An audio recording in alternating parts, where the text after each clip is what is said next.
আচ্ছা, আমি ময়দার গোলা রুটি বানাবার জন্য গোলমরিচের গুঁড়ো নিয়েছি, কাঁচা টমেটো কুচিয়ে নিয়েছি, কাঁচা লঙ্কা কুচিয়েছি, কাঁচা পেঁয়াজ কুচিয়েছি, ধনেপাতা কুচিয়ে নিয়েছি, একটু চিনি নিয়েছি, আর নুন পরিমাণ মতন দেবো, আর 1 কাপের উপর বেশি দুধ নিয়েছি। সাদা তেল নিয়েছি, ভাজার জন্য ব্যবহার করব সাদা তেল। এবারে আমি গোটা ডিম নিয়েছি, ডিমটা ফাটিয়ে দিয়ে দেবো। একটা গোটা ডিম দিয়ে দিয়েছি, তারপরে দিয়ে দেবো কেটে রাখা পেঁয়াজ, কাঁচা লঙ্কা, টমেটো কুচানো দিয়ে দিলাম, ধনেপাতা দিয়ে দিচ্ছি কুচানো, 1 চামচের উপরে চিনি দিয়ে দিলাম, পরিমাণ মতো নুন দিচ্ছি,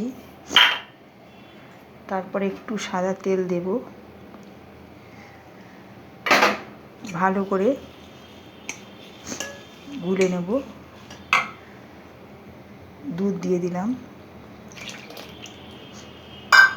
ভালো করে ফেটিয়ে নেব। এটা হলো টিফিনের রুটি, আমরা গোলা রুটি বলি। এই গোলা রুটি বানাবার জন্য যা যা লেগেছে আমি দেখিয়ে দিলাম। ভালো করে ফেটাবো, একটু জল মেশাতে হবে, কেননা গোলাটা বাড়বে তো, শুধু দুধে দিতে হবে না। গোলাটা একটু দেখতে হবে ঠিকঠাক হচ্ছে কিনা, একটা এর মধ্যে তুলে দেখতে হবে, চাটুতে তুলে গোলাটা যদি না ওঠে, নুন মিষ্টিটা একটু জিভে ফেলে দেখে নিতে হবে ঠিকঠাক আছে কিনা। টিফিনের রুটি তোমরা আমার এরকম জলদি টিফিন বানাবার জন্য আমাকে বেশি বেশি লাইক, শেয়ার করো, আর সাবস্ক্রাইব করে দাও। আমার ভিডিওটা ভালোবেসে আমার সঙ্গে থাকো। দেখো আমি বানাচ্ছি, বাচ্চাদের বড়দের সবারই ভালো লাগবে এই টিফিন রুটিটা। এটা তাইলে ক্যাপসিকাম, গাজর, বিনস সব দিতে পারো, সেটা আমার বাড়িতে ছিল না, তাছাড়া তাই দিয়ে করেছি। আচ্ছা বন্ধুরা, এবার আমি একটা তুলছি, দেখে নাও, সাইড দিয়ে একটু তেল দিতে লাগে, তাহলে ভালো উঠে আসবে। ননস্টিক ফ্রাই প্যান হলে তো কোনো ব্যাপারই নয়, তাড়াতাড়ি উঠে যাবে।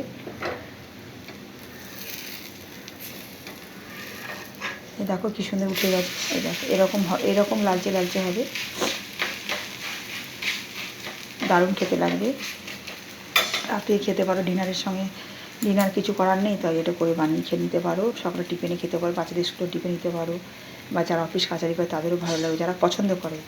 ভীষণ সুন্দর খেতে আর ভীষণ টেস্টি। আমি গোলমরিচের গুঁড়ো দিয়েছি, দুধ দিয়েছি, ডিম দিয়েছি, কাঁচা লঙ্কা, ধনেপাতা, টমেটো কুচানো আর নুন মিষ্টি সব দিয়ে কিন্তু এটা বানিয়েছি একটা ডিম দিয়ে। তোমরা যারা খাও না তারা নর্মাল বানাবে ডিম ছাড়া। ভীষণ ভালো লাগবে আর খুব টেস্টি, আর পেটও ভরে যাবে, আর শরীরের জন্য ভীষণ পুষ্টি।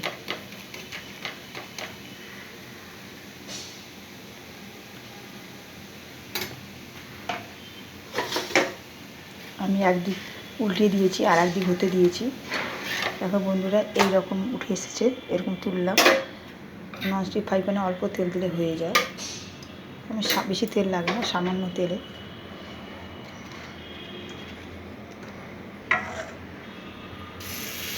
আমি আরেকটা তুলে দেখাচ্ছি,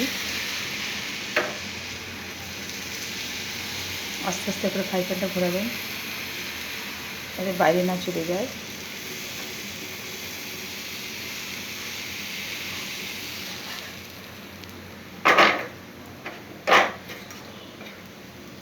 একটু লো স্টিম করে দেবেন, নাহলে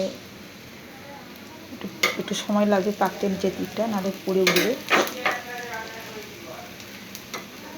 কিছুক্ষণ একটু সময় দিতে হবে, দেখুন উঠে যাচ্ছে আস্তে আস্তে।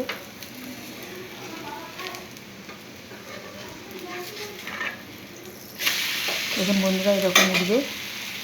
আমার এই ভিডিওটা তোমাদের কেমন লাগবে দেখো, আশা করি ভালো লাগবে। তোমরা আমার মতন বানিয়ে খাও, আর নতুন নতুন ভিডিও পাওয়ার জন্য আমাকে সাবস্ক্রাইব করে দাও, লাইক শেয়ার, ভিডিও বেশি শেয়ার লাইক করো, যাতে আমি তোমাদের ভালোবাসা নিয়ে আগে এগিয়ে যেতে পারি। বেশি কথা না বলেই তোমাদেরকে আমি দেখাচ্ছি। বন্ধুরা তোমরা সবাই দেখো, সবাই বানিয়ে খাও ঠিক আমার মতন করে, তাহলে দেখে ভালো লাগবে। অল্প তেলে খুব ভালো লাগে, প্রত্যেকের ভালো লাগবে। একটু ভালো যাতে কাঁচা না থাকে একটু খেয়াল করবে, একটু উল্টিয়ে দেবেন যাতে কাঁচা না থাকে।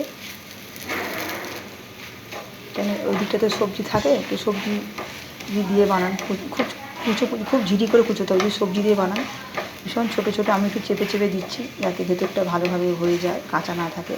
আমি একটু জাস্ট চেপে দিচ্ছি, এইরকম চেপে চেপে দিচ্ছি খুন্তি দিয়ে।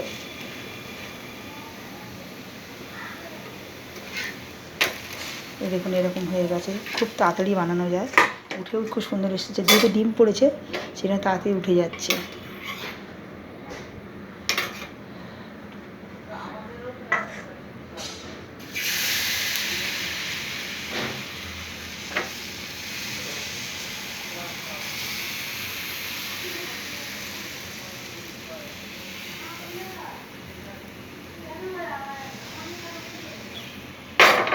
দেখতে পাচ্ছ বন্ধুরা,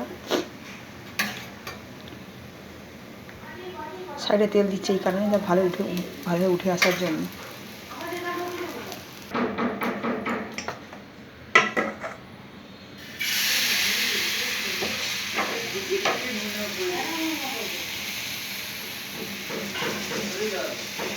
গোড়াটা একটু দেখে নেবেন যে উঠছে কিনা।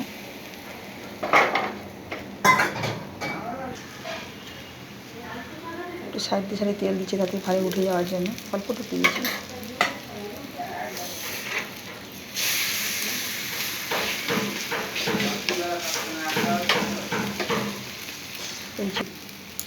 ঠিক আছে বন্ধুরা, উল্টিয়ে দিলাম। দেখো এখন লালচে মতো সুন্দর একটা। আর আমি দেখাবো না ভিডিওটা কেমন লাগছে। দেখো বন্ধুরা, তোমরা আমার তাড়াতাড়ি করে শেয়ার করো আর নতুন নতুন রান্না পাওয়ার জন্য আমার সঙ্গে জুড়ে থেকো। Tata bye bye.